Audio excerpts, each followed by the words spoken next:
नमस्कार, मैं हूं अंकुर और आप देख रहे हैं सत्यहिंदी.com। एक नजर डालते हैं अब तक की सुर्खियों पर। भारत की स्वास्थ्य व्यवस्था में सुधार पर मेडिकल जर्नल लांसेट से जुड़े सिटीजन कमीशन ने भारत की वैक्सीन नीति में बदलाव के सुझाव दिए हैं। इसने कोरोना संक्रमण के खतरनाक स्तर तक फैलने से रोकने के लिए 8 सुझाव दिए हैं। इन प्रमुख सुझावों में से एक ये भी है कि कोरोना वैक्सीन को मुफ्त में लगाने के लिए खरीदने और बांटने की एक केंद्रीय स्तर की व्यवस्था होनी चाहिए। ये भारत में मौजूदा व्यवस्था से अलग है। फिलहाल खरीदने और बांटने की जिम्मेदारी राज्यों पर डाली हुई है और मुफ्त में टीके का प्रावधान भी नहीं है। पिछले 20 दिनों में ये दूसरी बार है कि लांसेट की ओर से भारत में कोरोना संकट को लेकर टिप्पणी की गई है। लांसेट ने इसी महीने के शुरुआत में ही कोरोना से निपटने के प्रधानमंत्री मोदी के प्रयासों को लेकर तीखा आलोचनात्मक संपादकीय छापा था। पत्रिका ने लिखा था कि प्रधानमंत्री मोदी की सरकार कोरोना महामारी से निपटने से ज्यादा आलोचनाओं को दबाने में लगी हुई थी। व्हाट्सएप ने सरकार के नए डिजिटल नियमों को लेकर सरकार पर मुकदमा किया है। दिल्ली हाईकोर्ट में मंगलवार को दायर याचिका में इसने कहा है इन नियमों से यूजर की गोपनीयता की सुरक्षा भंग होगी। व्हाट्सएप ने अदालत से कहा कि नए कानूनों में से एक का प्रावधान गैर संवैधानिक है। नए डिजिटल नियम के तहत ये पूछे जाने पर सोशल मीडिया कंपनियों को बताना होगा कि किसी पोस्ट को सबसे पहले किसने किया, यानी मैसेज को ट्रेस करना होगा। न्यूज एजेंसी रॉयटर्स ने यह खबर दी है। व्हाट्सएप ने एक बयान में कहा है कि मैसेजिंग ऐप्स द्वारा चैट को ट्रेस करने के लिए हमसे कहना व्हाट्सएप पर भेजे गए हर एक संदेश का फिंगरप्रिंट रखने के लिए कहने के बराबर है। ये एंड टू एंड एन्क्रिप्शन को भंग कर देगा और मौलिक रूप से लोगों के निजता के अधिकार को कम कर देगा। व्हाट्सएप के भारत में करीब 40 करोड़ यूजर हैं। कोई भी फैसला इतने करोड़ यूजरों को प्रभावित करेगा।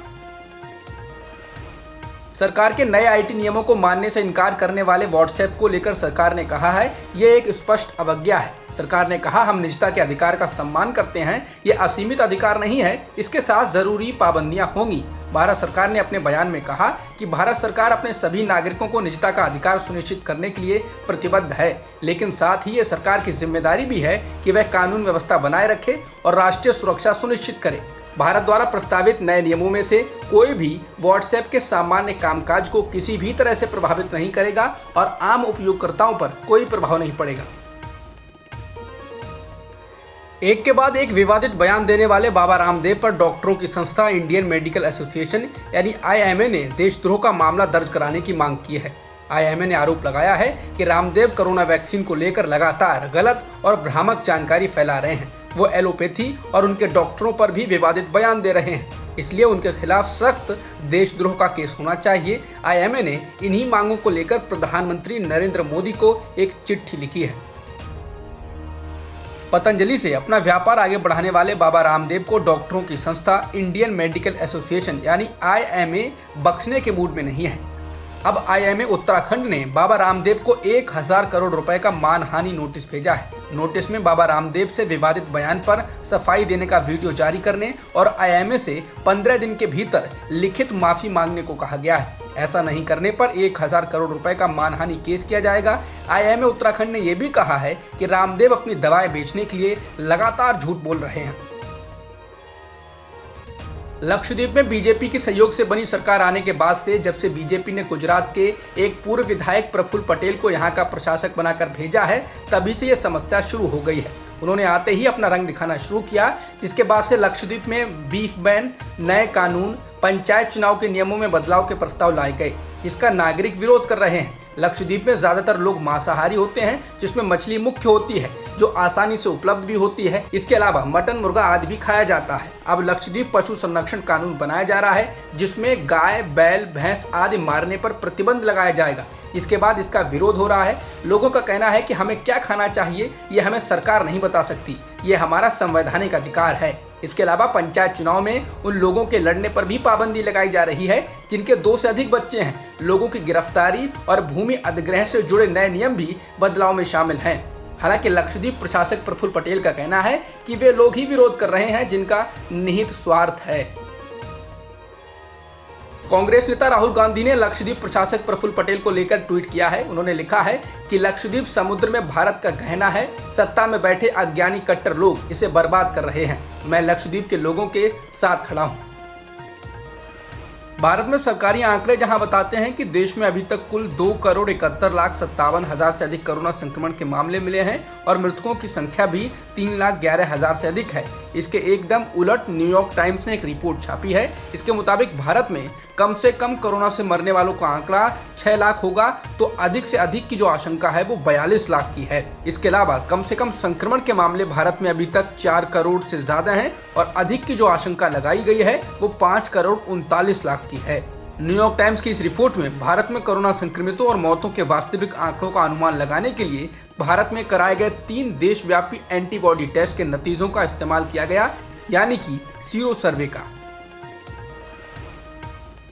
कोरोना की दूसरी लहर ने 577 बच्चों को अनाथ कर दिया है। महिला एवं बाल विकास मंत्रालय ने मंगलवार को यह जानकारी दी। वरिष्ठ अधिकारियों के अनुसार जब सोशल मीडिया पर कोरोना की वजह से अनाथ हुए बच्चों को गोद लेने के संदेशों की बाढ़ आई, तो मंत्रालय ने अनाथ हुए बच्चों के मामलों की जांच शुरू की। एक अधिकारी के मुताबिक हम सभी राज्यों के संपर्क में हैं और उनसे अपने जिलों से कोविड के कारण अनाथ हुए बच्चों की पहचान करने के लिए कहा गया है।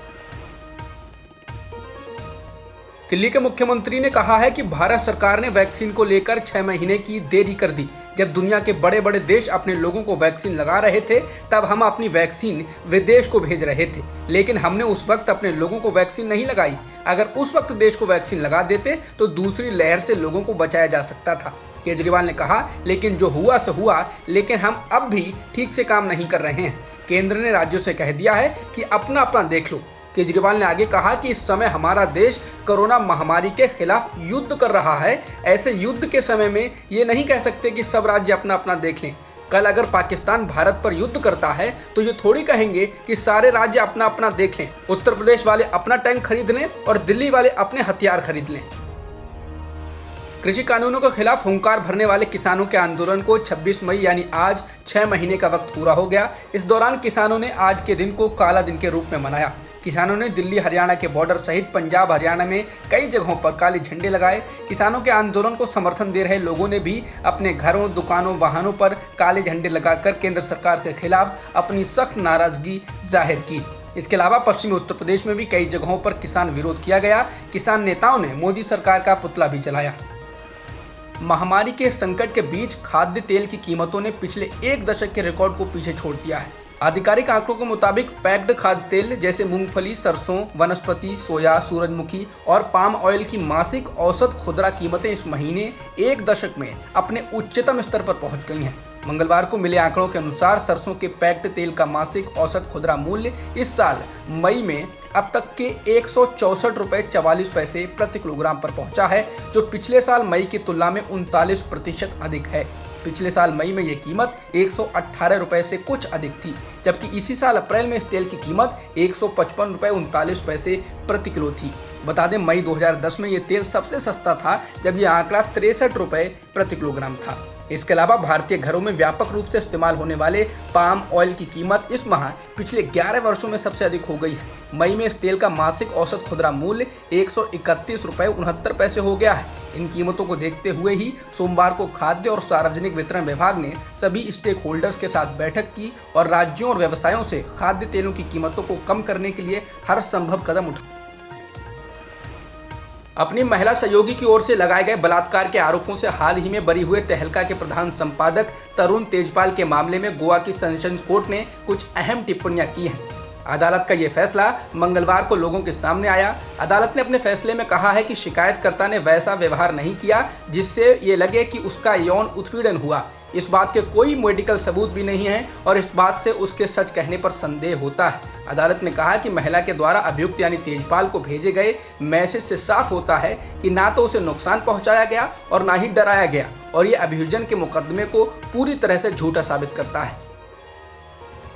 चक्रवाती तूफान यास बुधवार सुबह 11 बजे ओडिशा के तटीय इलाकों से टकराया और आगे बढ़ गया। इसके बाद ओडिशा के बालासोर, भद्रक व आसपास के इलाकों में तेज बारिश होने के साथ ही हवाएं चल रही हैं। पश्चिम बंगाल के दीघा में कई घरों में पानी घुस गया है। ये तूफान कल झारखंड पहुंचेगा, लेकिन उससे पहले आज शाम और कल भी बिहार, झारखंड के कुछ इलाकों में तेज बारिश होने के आसार हैं। इस दौरान 130 से 140 किलोमीटर प्रति घंटे की रफ्तार से हवाएं चल सकती हैं। ओडिशा में इस तूफान का सबसे ज्यादा असर बालासोर और भद्रक जिलों में दिखाई दे रहा है। वहीं बंगाल में स्थिति से निपटने के लिए 10 जिलों में सेना को उतारा गया है। इस दौरान लाखों लोगों को सुरक्षित स्थानों पर शिफ्ट किया गया है। अब तक की खबरों में इतना ही। बाकी खबरों के लिए बने रहिए सत्यहिंदी.com के साथ। सत्य हिंदी का ऐप डाउनलोड करें गूगल प्ले स्टोर पर।